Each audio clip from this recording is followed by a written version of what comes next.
नमस्कार, मैं अनिरुद्ध त्रिपाठी और आप देख रहे हैं इंडिया 24/7 टुडे न्यूज। चलिए नजर डालते हैं आज की कुछ खास खबरों की ओर। उज्जैन जिले की महिदपुर तहसील में और यहां स्पेशल पैकेज दिया जाएगा। सीमांकन कर छोटे किसानों को उसका लाभ मिलेगा और लगभग हर प्रति वर्ष 10 करोड़ रुपए की राशि अनुदान में मिलेगी।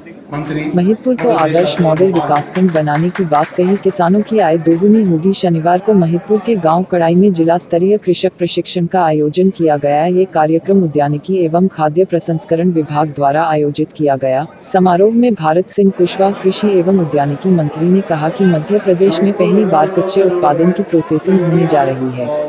प्रदेश में एक जिला एक उत्पाद की पहल पर काम किया जा रहा है। उज्जैन जिले में प्याज के उत्पादन का चयन किया गया है। प्रदेश के सभी जिलों में 52 उत्पादनों का चयन हो चुका है, जिससे किसानों को फायदा पहुंचेगा, साथ ही उनकी आय दोगुनी होगी।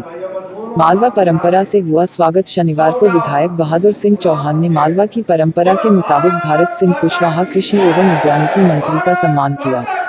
समारोह स्थल पर योजनाओं के हितग्राहियों को चेक भी बांटे गए, वहीं किसानों का पंजीयन कर प्रदर्शनी भी दिखाई गई। इस दौरान बड़ी संख्या में किसान, गणमान्य नागरिक और बीजेपी कार्यकर्ता मौजूद रहे। महिदपुर बलुरोचिन धनलाल गोयल की खास रिपोर्ट। 254 गाँव में नर्मदा का पानी सिंचाई करने हेतु योजना शुरू करने वाला उपरोक्त विषय में आग्रह है कि विधानसभा क्षेत्र महिदपुर के अंतर्गत 254 गाँव आते हैं।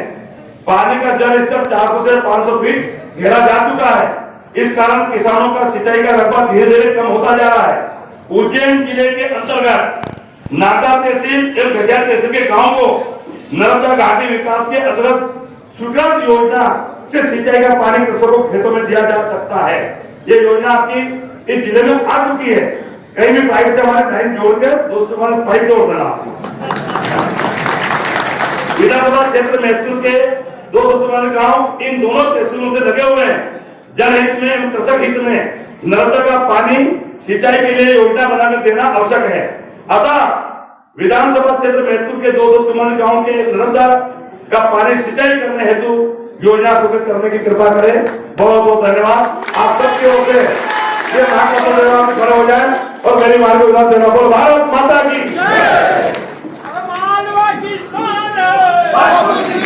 विकास खंड के सभी किसान भाई सारी योजनाओं का जुड़ के जानकारी लेके लाभ प्राप्त करेंगे और उत्पादन के क्षेत्र में आप जहां विस्तार करेंगे तो जैसा विधायक जी ने कहा कि महिदपुर आना पड़ेगा।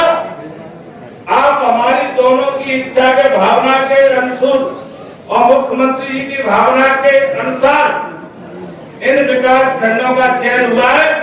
आप ईमानदारी से साथ देंगे तो आने वाले समय में इस विकास खंड में दूसरे प्रांत के किसान इस विकास खंड को देखने के लिए आएंगे और आपके दर्शन करने के लिए आएंगे।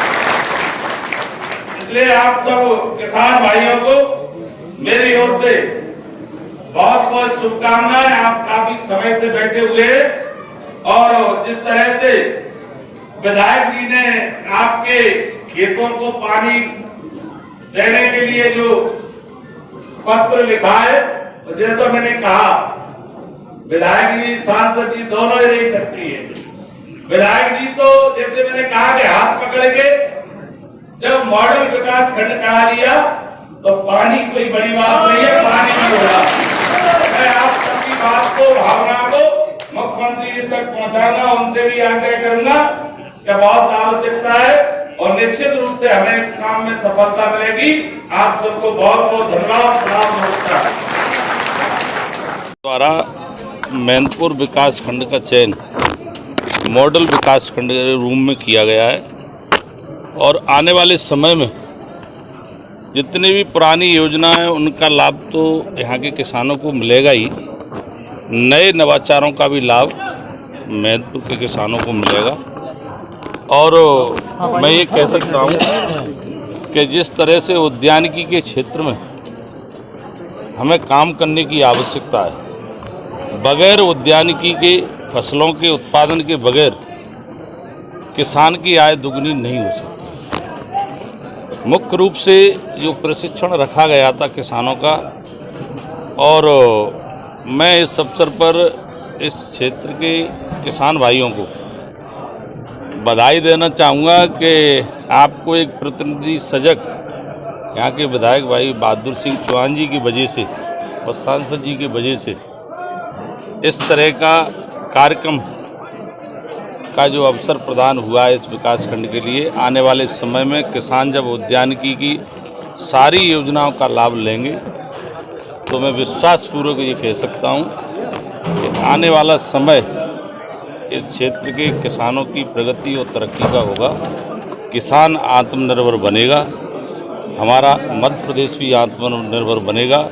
इसके लिए माननीय मुख्यमंत्री शिवराज जी के मन में जो किसानों के प्रति जो उनको अवेयर करने की जो चिंता रहती है कि नए नवाचारों से किसानों को लाभ मिलना चाहिए, मध्य प्रदेश सरकार की उद्यानिकी विभाग की और खाद्य प्रसंस्करण की जो भी यूनिटें स्थापित होंगी, कच्चे उत्पादनों का प्रोसेसिंग होगा और जब कच्चे उत्पादनों का प्रोसेसिंग होगा तो किसानों की आय में वृद्धि होगी, किसानों की आय दुगनी होगी। माननीय मुख्यमंत्री शिवराज जी का ये मानना है कि हमारा किसान केवल उत्पादन करता ही नहीं रहे, हमारा किसान अपने उत्पादन का प्रोसेसिंग करे। प्रोसेसिंग किसान जब करेगा तो डबल इनकम होगी, डबल इनकम होगी तो आत्मनिर्भर बनेगा। और प्रोसेसिंग की यूनिट के लिए भी जिस उत्पादन का किसान भाई प्रोसेसिंग करना चाहते हैं उनके लिए 35% सब्सिडी पर वो इकाइयों को मंजूरी दी जाएगी, छोटी छोटी यूनिटों को मंजूरी दी जाएगी, जिससे वो प्रोसेसिंग का काम करके किसानों के हाथ में बाजार और मार्केट का भी काम रहे। ऐसा प्रयास हमारी सरकार का है, प्रधानमंत्री जी का है। इसके तहत ये प्रशिक्षण वर्ग जो किसानों को रखा गया था कि रोज़मर्रे की चीज़ खाने के साथ साथ हम प्रोसेसिंग की वैरायटी के भी फसलों का उत्पादन करें, क्यों आने वाला समय प्रोसेसिंग का होगा। और मध्य प्रदेश देश में पहला राज्य होगा जहां कच्चे उत्पादनों का प्रोसेसिंग, हर उत्पादन का प्रोसेसिंग होगा। और जब प्रोसेसिंग होगा तो निश्चित रूप से हमारा किसान आत्मनिर्भर।